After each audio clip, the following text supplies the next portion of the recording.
Политические персонажи давно уже стали продуктами, которые с помощью рекламы можно навязать обывателю в нужное время, в нужном месте.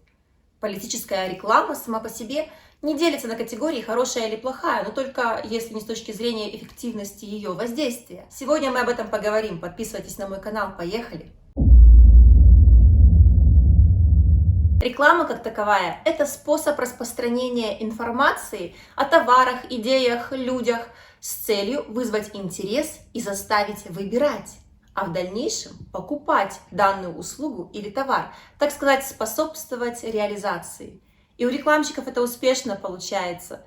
К примеру, из памяти тех, кому за 30, а у некоторых от штанов и кружек, до сих пор не отстирывается юппи, который «просто добавь воды».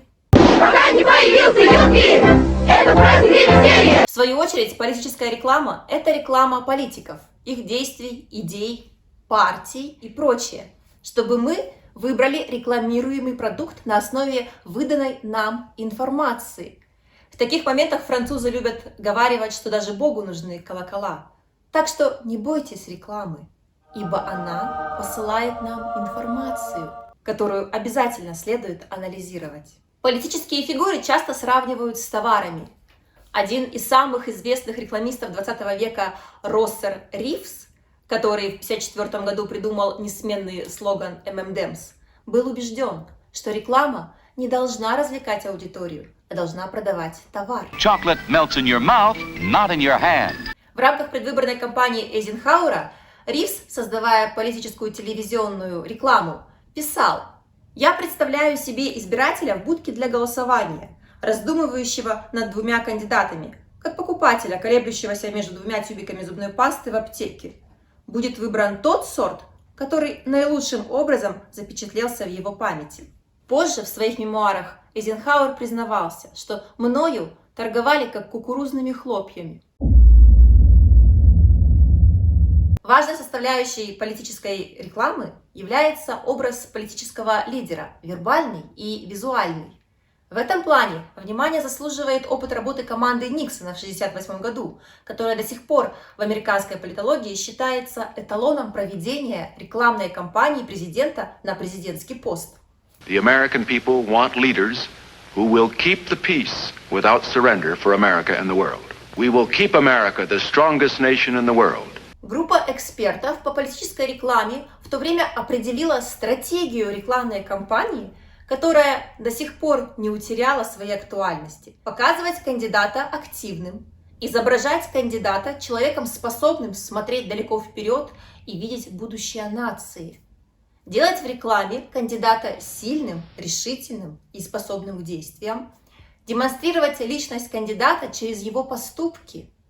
Предоставлять только те проблемы, которые в данный момент кажутся важными избирателю. Стоит отметить, что Никсон за время своего президентства свои предвыборные обещания сдержал и войну во Вьетнаме закончил выводом американских войск в 1973-м. Еще одним не менее убедительным примером является создание имиджа «Железной леди» для премьер-министра Великобритании. Над ним работало известное рекламное агентство Saatchi & Saatchi. В ходе работы над ее имиджем был подобран соответствующий гардероб, макияж, аксессуары, поставлен голос. Ее прическу округлых форм сравнивали с лакированным шлемом. Ее костюмы были несомненной вариацией форменной одежды. Имидж «Железной леди» был настолько прочно внедрен в сознание масс, что не утерял своей ауры по сей день.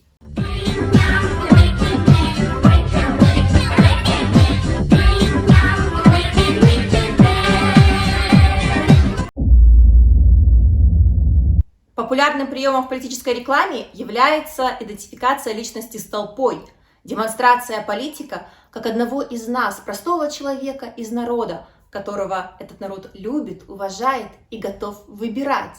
И складывается ассоциация, что если каждый из нас его выбирает, то он по-любому хороший человек. Это, кстати, еще один способ манипуляции, который называется обобщение, когда, так сказать, всех под одну гребенку. Каждый об этом мечтает, все об этом говорят, каждый из нас что-то делает и так далее. Каждый из нас вносит вклад в будущее России. Мы учим детей, создаем музыку, лечим людей, печем хлеб, Строим дома. Служим Отечеству. 18 марта выбираем будущее сильного президента.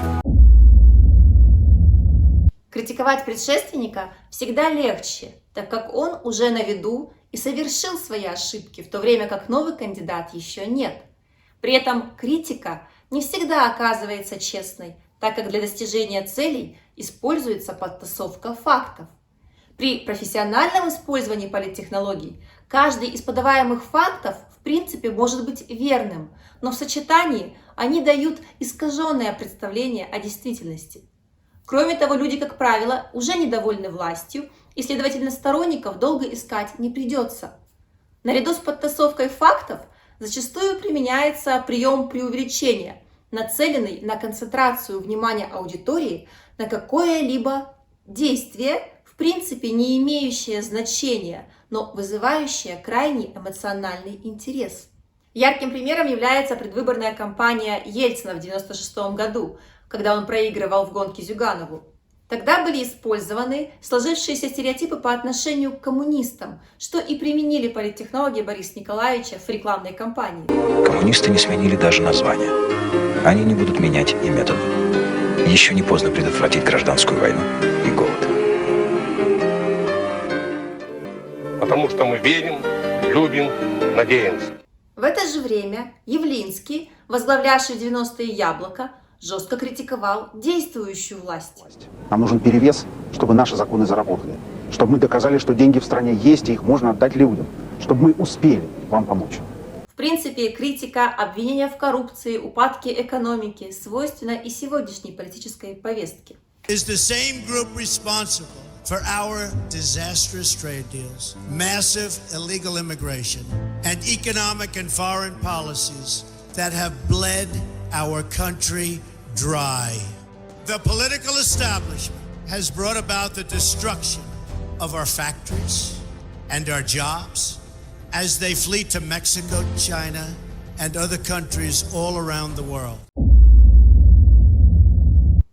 Кричащие афоризмы – это еще один из приемов, способствующих эмоциональному воздействию на электорат. Афористичные и запоминающиеся слоганы, которые в двух словах отражают всю политическую идею и по которой в дальнейшем можно ассоциировать кандидата. Но тут главное не промахнуться, чтобы подобранный слоган не сильно расходился с реальным персонажем, заставляя поверить, что эта фраза уж точно про него. За Владимира Путина. За сильную Россию. Яблоко за достойную жизнь. Уверен, так и будет. Так и будет. И напоследок, политическая реклама нацелена не только на то, чтобы выбрали подходящего президента или партию, но и заставить людей прийти на выборы, так сказать, сделать их легитимными. Здесь зачастую используется влияние лидеров мнений в лице актеров, музыкантов и людей искусства. Vote! Vote! Vote! Vote! Vote! Vote!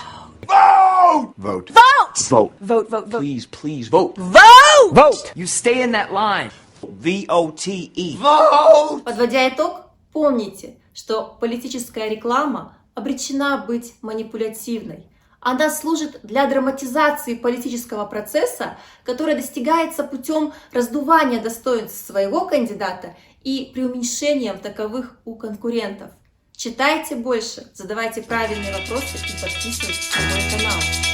Весь мир у нас в руках, мы звезды континентов, разбили путь враг проклятых конкурентов. Мы к вам заехали на час. Привет. Hello. А ну скорее любите нас, вам трудно.